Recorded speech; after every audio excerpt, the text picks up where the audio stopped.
Hər vaxtınız xeyir olsun əziz izləyicilər, hər birinizi salamlayıram. Bugün mən sizlərə İlir Akademiyasının 9-cu siniflər üçün təşkil etdiyi sınaqda istifadə olunan Azərbaycan dil suallarının düzgün izahını verəcəm. 27-ci sual. Deyiliş və yazılış arasındakı fərqli məqamların sayına əsasən məntiqi ardıcıllığı müəyyən edin. Məntiqi ardıcılığı istəyir bizdən. Demək, fərqlənmək sözündə fərqlənmək 3 fərq var. Nəq, qaş, dıq 3 fərq var. Xarramaq 3 fərq var. Demək, biz indi yazılışınla tələffüzü arasında 3 fərq olan söz tapmalıyıq. Palıtdıq ilə burada 3 fərq var. Nəzakətlə 2 fərq var. Nikbinlik 2 fərq var. Sənətkarlıq 2 fərq var. Qanadlanmaq. Burada isə 4 fərq var. Cavabımız olur A variantı. 28-ci sual. Hansı cümlədə düzəltmə isimlərinin sayı digərlərindən fərqlənir? A variantında düzəltmə isimlər uzunluq və ölçmək feilindən ölçü ismi əmələ gəlir. Yəni 2 düzəltmə isim var. B variantında şəhərli və ovçu sözü düzəltmə isimlərdir. 2 dənədir yenə. C variantında yazı sözü yazmaq feilindən yazı ismi əmələ gəlir. Nəşrdən də nəşriyyat. Yenə 2 dənədir. D variantında qəhrəmanlıq və igidlik 2 dənədir. Y variantında tamahkarlıq düzəltmə isimdir. Amma xoşbəxtlik düzəltmə isim deyil. Xoşbəxtlik sözünün tərkibində lik şəkilçisi olsa da, xoş və bəxt 2 sözün birləşməsindən əmələ gəlibsə, tərkibində yenidən leksik şəkilçisi olsa da, həmin söz mürəkkəb sayılır. Yəni, demək A, B, C, D variantında hər birində 2 düzəltmə isim var. Y variantında isə cəmi 1 düzəltmə isim var. Ona görə də cavabımız olmalıdır Y variantı. 29-cu sual. Hansı sözlər K hərfi ilə yazılır? Niskil K-dır, kəskin K-dır, gicitkən K-dır, işgəncə K-dır, əskər K-dır, miskin K-dır. Demək, cavabımız olmalıdır 2, 3 və 6. 30. Verilmiş izahlardan hansına uyğun frazeoloji birləşmə işlənməyib? Bir işə qarışmamaq, məsuliyyətdən qaçmaq, yaxasını kənara çəkməkdir.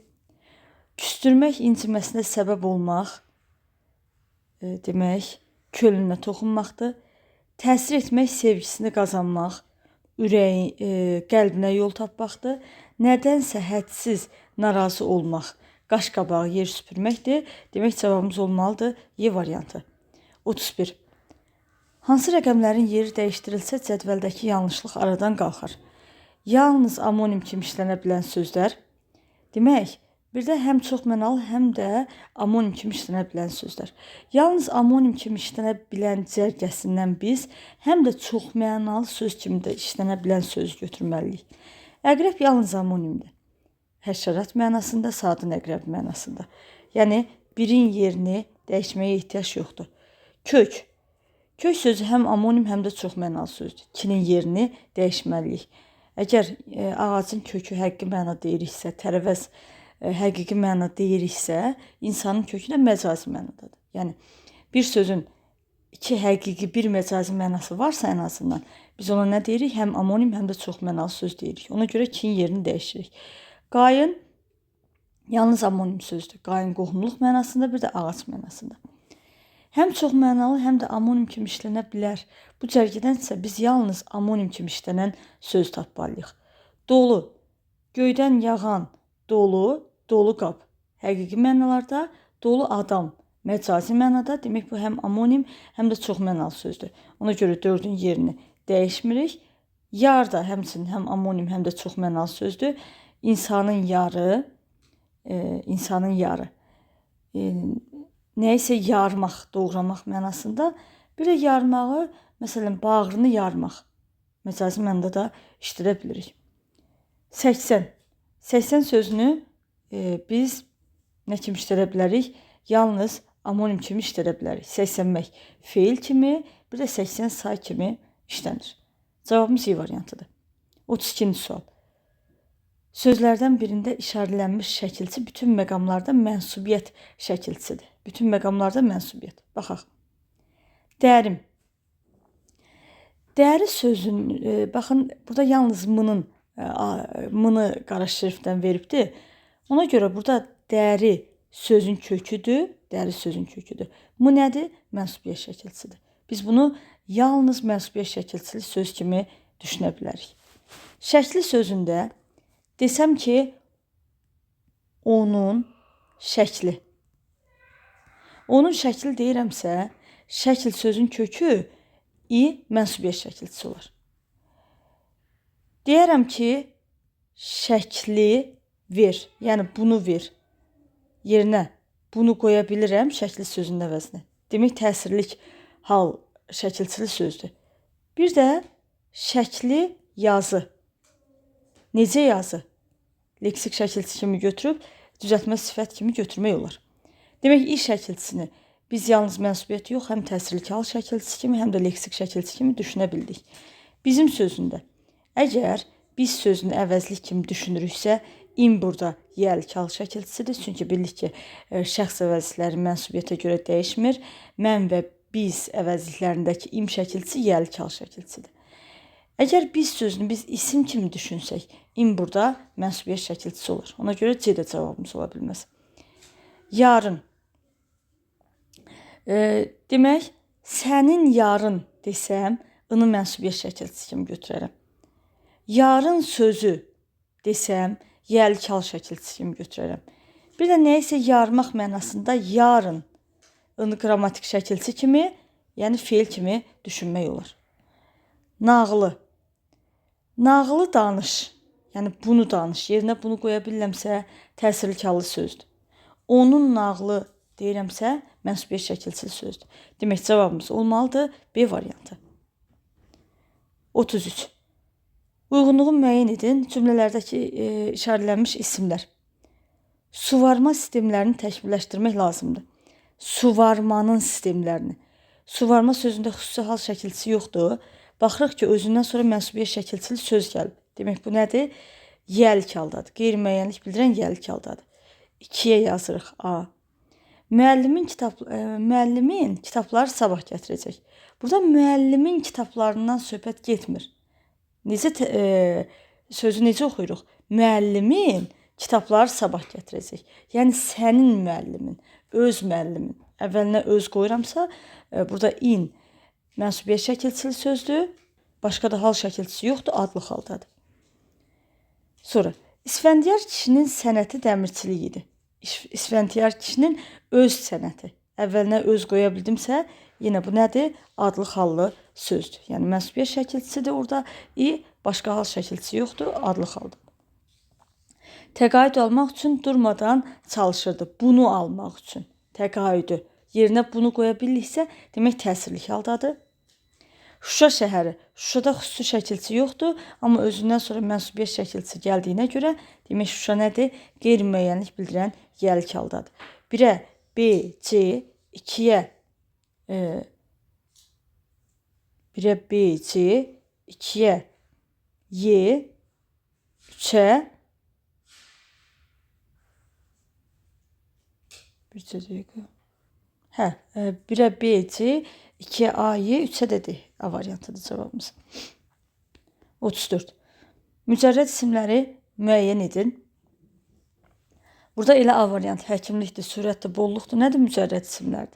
B variantında məsələn şərafətli, sifətdir. C variantında güllük görə bilərik. D variantında servis görə bilərik. Y variantında küləkdir, işıqdır, hamısını görə bilərik, mikrobdur. Cavabımız A variantıdır. A variantındakılar nədir? Mücərrəd isimlərdir. 35-ci sual. Fərqləndirilmiş şəkilçilər əsasında sual işarəsinin yerinə uyğun gələn fikirləri müəyyən edin. Abituriyentsiniz. Burada siniz şəxs şəkilçisi. Abituriyentiniz burada mənsubiyyət şəkilçisi. İsmin bütün hallarında olan sözlərlə işlənə bilir. Biz birinci fikri ortaq yaza bilmərik. Niyə? Abituriyentsiniz. Siniz burada xəbərlik şəkilçisidir. Xəbərlik şəkilçisi olan söz cümlənin xəbəri olur. Təsirlik hal cümlənin xəbəri olmur və demək ki, xəbərlik şəkilçisi də qəbul eləmir. Birinci fikri abituriyentiniz ora yazırıq. Ona görə biri ortaq götürə bilmərik. 2. Əşyanın hansı şəxsə aid olduğunu bildirir. Hansı şəxsə aid olduğunu, yəni mənsub olduğunu, onu da mənsubiyyətə yazarıq. Hər ikisinə yazmarıq. Ona görə 2-yi də çıxaq. Ahəng qanununa tabi olmayan şəkilçidir. Xeyr. Demək, şəxs şəkilçilərdə, mənsubiyyət şəkilçilərdə milli şəkilçilərdir. Milli şəkilçilərdə ahəng qanununa tabi olan şəkilçilərdir. 3-ü çıxırıq. İsma aid qrammatik şəkilçilərdir. Bəli, ikisi də isma aid qrammatik şəkilçilərdir. 4-ü ortaq götürürük. Sözün formasını dəyişir. Bəli, qrammatik şəkilçilər sözün formasını dəyişir. 5-də götürürük. Sözün məzmununu dəyişir, o leksik şəkilçilərə aiddir. Ona görə 6-yı götürmürük. Cavabımız olur C variantı, 4 və 5. 36. Hansı nümunədə sinonim sözlər işlənmişdir? Sinonimlər bilik ki, eyni nitq hissəsinə aid olur, yaxın mənalı sözlər olur. Və eyni nitq hissəsinə aid olduğunu da unutmayaq. Demək, sinonim sözlər işlənməmişdir deyir. İşlənməmişdir. A variantında qəmli, məlallı. Bunlar nədir? Sinonim sözlərdir. B variantında sərvətidir, varıdır. Sinonim sözlərdir. C variantında yurdum, yuvam, sinonim sözlərdir. Məni bezdirmişdi yolların tozu, lap cana gəlmişdim, qorxurdum yaman. Bax, burada yoxdur. Burada cana gəlmək frazeoloji birləşmədir. Onun ifadə etdiyi məna bezdirməkdir. Yadda saxlayaq ki, frazeoloji birləşmənin sinonimi yenə frazeoloji birləşmə olmalıdır. Bir söz frazeoloji birləşmə ola bilməz. Y variantında da dostdan aşina bir-birinə sinonim. Demək, cavabımız D variantı. Keçək mətnimizə. İlk mətnimiz ikisi də doğrudur. Suallara baxaq. 37. O əskərlərin bəzilərlə söhbət etmək istəyir cümləsi mətndə rəqəm qoyulmuş hansı hissəyə artırıla bilər? Baxın, burada hansı hissəyə artıra bilərik? Rəqəm qoyulmuş. 3-cü hissəyə. Niyə? Kral ordunu yoxlamağa gəlir. Ordunu yoxlamağa gəlir. Daha sonra o əskərlərin bəzilərlə söhbət etmək istəyir. Cavabımız olmalıdır C variantı. 38. Bir altından xətt çəkilmiş hissədən çıxan nəticə deyil. Altından xətt çəkilmiş hissəyə baxaq. Bax, bizim kral orduya yalnız Almanca bilənlər əskər olaraq alınmağını istəyir. Yoxlama vaxtı əskərliyə təzə gələnlərə də həmin dildə 3 sual verir. Birinci sual belədir. Neçə yaşındasan? Dərhal Almanca cavab ver. 24 yaşındayım. İkinci sual bundan ibarətdir. Neçə aydır ki, hərbi xidmətə çağırılmalısan? Bu suala 3 deyə cavab verməlisən. Üçüncü sual isə belədir.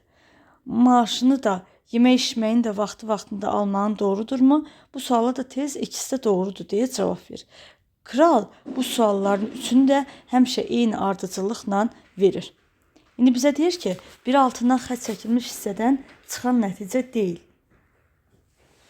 Kral əskərlərin qidalanması ilə maraqlanırdı. Bəli, burada qeyd olundu ki, yemək içməyinin də vaxtında almağın doğrudurmu? Demək, yemək içməyinlə maraqlanır. Yüzbaşı kralın əskərləri yoxlamasına bundan əvvəl də bir neçə dəfə şahidlik etmişdi. Bəli, şahidlik edib ki, bilir ki, o sualları hansı ardıcıllıqla verir. Yüzbaşının fikrincə kral sualların ardıcıllığını pozmurdu. Bəli, o qeyd edir ki, həmişə bu ardıcıllıqdan verir. Yüzbaşı krala sualların cavabının hansı dildə verilməli olduğunu bilirdi. Bəli, bilirdi ki, alman dilindədir. Ona görə də o əskərə də alman dilində öyrətmişdi. Kral xudbin və qaydalara ciddi əməl edən bir adamdır. Xudbin, bax biz bu altdan xətt çəkilmiş cümlələrdə onun xudbinliyə aid yəni bir xüsusiyyətini görmədik. Ona görə cavabımız olmalıdır Y variantı. 39-cu sual. Üzərində rəqəm qoyulmuş sözlərdən həqiqilik və məcazilik baxımından mətndəkindən fərqlənən nümunələri müəyyən edin. Mətndəkindən fərqlənən. Üzərində rəqəm. Həmin gənc yaraşıqlıya aid yaraşıqlı mətndəkindən fərqlənən nümunələr. Yaraşıqlı gənc, yaraşıqlı paltar. Bu ikisi də eyni anlama gəlir. Ona görə biri götürməliyik. 2. 2 də bunlar da demək yadından çıxmadı. Yadından çıxmadı. Bu hansı mənadadır? Məcazi mənadır. Sevil pilləkənlə çıxanda orada yadından çıxmaq məcazi. Burada da pilləkənlə çıxmaq həqiqi. Ona görə də 2-yi götürməliyik. 2 olmayan cavabı çıxaq. 3-də 3 hardadır?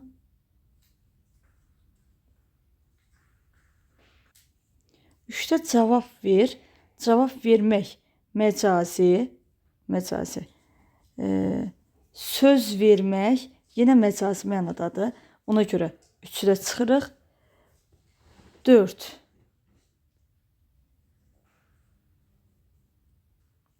Gəncin qarşısında dayanır. Dayanır. Demək, dayanmaq orada həqiqidir. Küçənin başında dayanmaq yenə həqiqidir. Ona görə 4-ü çıxırıq. 5. Məhdəl qalmaq məcazi. Jeniya xala stəkanın dibində qalan çay qala bilər. Bu həqiqidir. Demək cavabımız olmalıdır. A variantı 2-5. 40. Mətnə əsasən aşağıdakı suallardan birinin cavabını tapmaq mümkündür. Ölkə hansı dövlətlə müharibə şəraitində idi? Mətnə əsasən biz bunu bilmirik. Kralın neçə yaşı var idi? Bilmirik. Kral sualları niyə ardıcılıqla vermir? Bilmirik. Yeni əskər yanlış cavablar verəndə yüzbaşı hansı hissləri keçirir? Baxın, burada qeyd edir ki,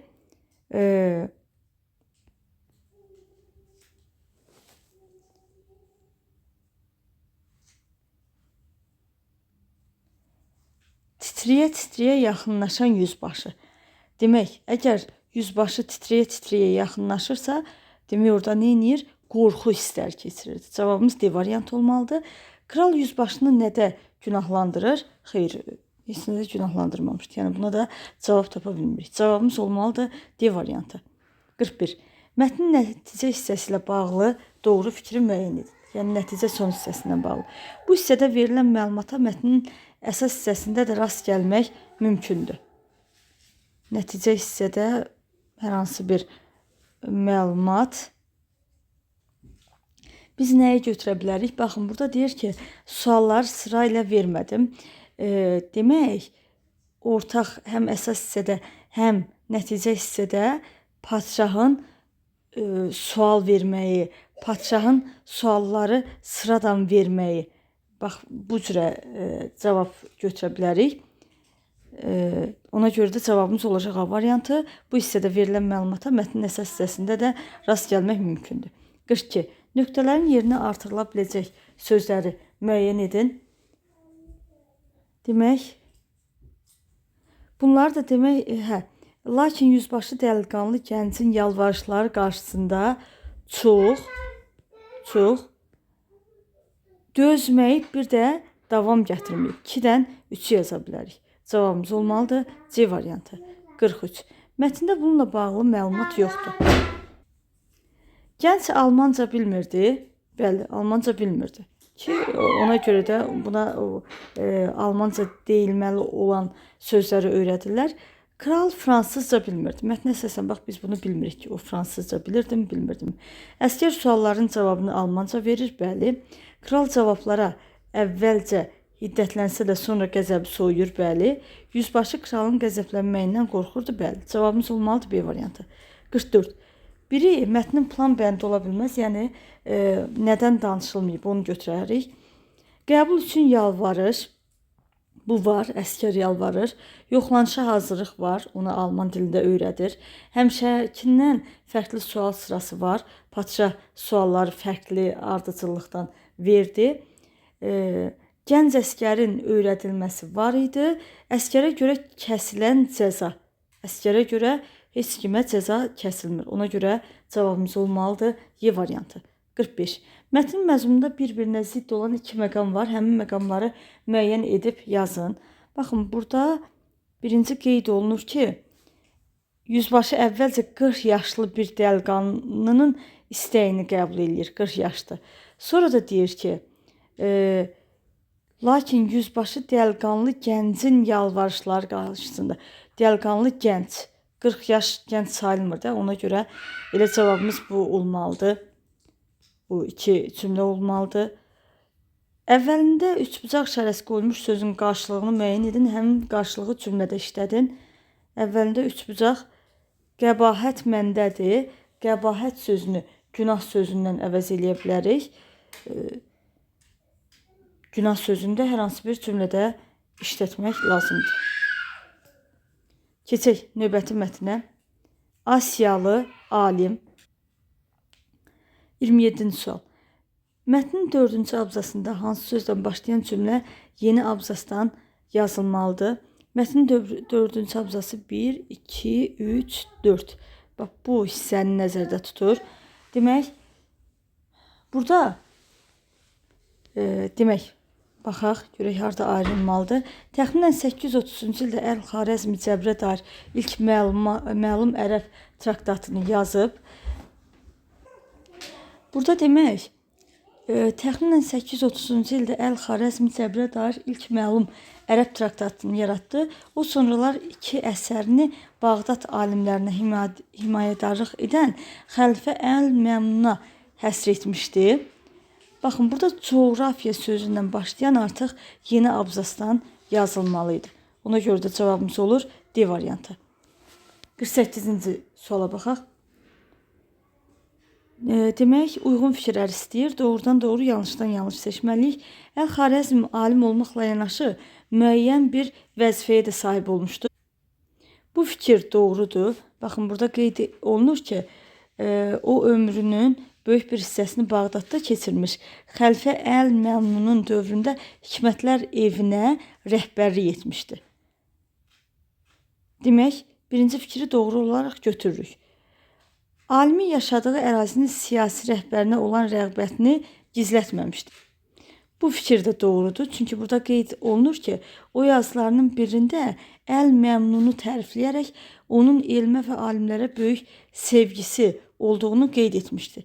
Demək, ki'yi də götürürük. Doğrudan biri də ki'yi də götürdük. Yanlış. Əl-Məmnun xəlifə olduqdan sonra Əl-Xarəzm ilə tanış olmuşdu. Xeyr, demək, xəlifə olmamışdan əvvəl Əl-Məmnun xilafətin şərq əyalətlərinin valisi idi. Xəlifə olmamışdan əvvəl. 809-cu ildən etibarən Xarəzm Əl-Məmnun saray alimlərindən biri olmuşdu. Demək, bu fikir yanlışdır. Əvvəlcədən tanış idi.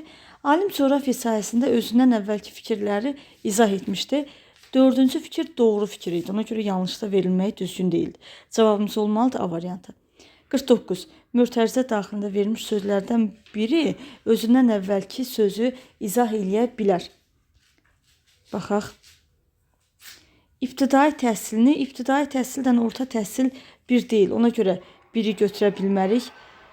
İkinci, Xəlifə Əl-Məmnun tapşırığı ilə, qanunu ilə, digərlərinə də baxaq. Sevgisi, rəğbəti. Bax, ən uyğun gələn budur. Sevgi və rəğbət. Demək, böyük sevgisi olduğunu, böyük rəğbəti olduğunu. Demək, cavabımız olmalıdır B variantı. 50-ci suala baxaq. Hansı məlumatlara mətnin ən azı 2 abzasında rast gəlinir? Dövrün xəlifəsinin elmə diqqəti. Dövrün xəlifəsinin elmə diqqəti, məsələn, 2-ci abzasda biz ondan rastlaşdıq. 2-ci abzasda.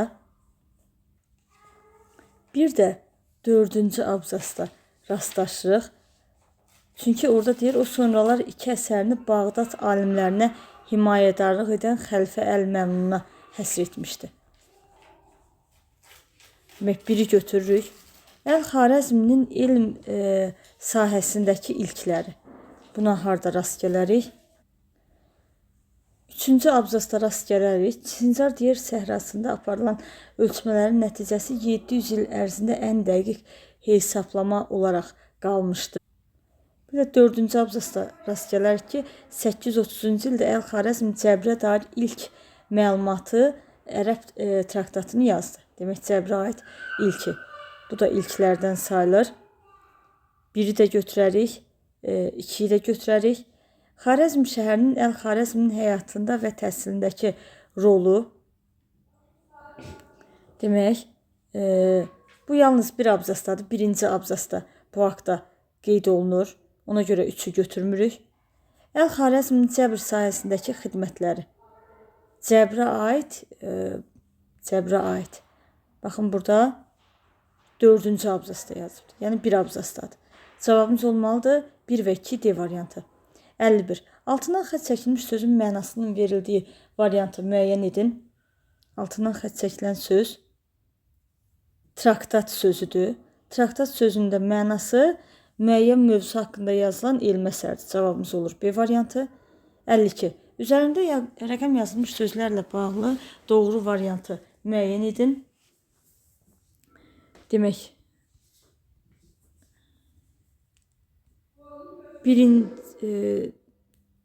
demək doğru olanları biz həqiqi məcazi seçməliyik.